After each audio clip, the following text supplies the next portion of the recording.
ইসলামী আন্দোলন বাংলাদেশ কর্তৃক আয়োজিত আজকের মিছিল পূর্ব সমাবেশে উপস্থিত সংগ্রামী সভাপতি, উপস্থিত ভাই বন্ধুরা, আমরা ইদানিংকালে দেখতেছি জামাত, ইসলামী আন্দোলন, এনসিপি সহ অনেক দল পেয়ার পদ্ধতি চায়, কিন্তু একটা দল চায় না। তারা তো চায় না, শুধু তাই না, বরঞ্চ বলে পেয়ার খায় না মাথায়। আসলে পেয়ার এটা খাওয়ার জিনিস না, মাথায় দেওয়ার তেলও না। পেয়ার যে কি সেটা আমাদের তো তারা ভালো করে বোঝে। পেয়ার হলো এই দেশের সন্ত্রাস নির্মূল করে মহা ঔষধ। পেয়ার হলো চাঁদাবাজ নির্মূল করে মহা ঔষধ। পেয়ার হলো স্বৈরাচারের গুড়া কর্তনের মহা ঔষধ।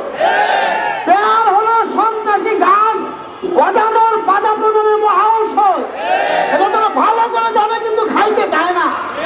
কারণ এই ঔষধ যদি তারা খায়, আগামীতে জালেম হইতে পারবে না। এই ঔষধ যদি তারা খায়, চাঁদাবাজ বন্ধ হয়ে যাবে। এই ঔষধ যদি খায়, ভোট কেন্দ্র দখল বন্ধ হয়ে যাবে। এই জন্য তারা বলে আমরা পেয়ার খায় না, মাথায় নেয় জানি না। তারা আসলেই ঘুমায় নয়, কিন্তু ঘুমের ভান ধরছে। তারা জানে না তেমন তা না, সব জানে, জায়গাও রাজনের ভান ধরছে। এই ভানটা না চলবে না। আগামী নির্বাচন তার পদ্ধতি হবে, ঠিক কিনা?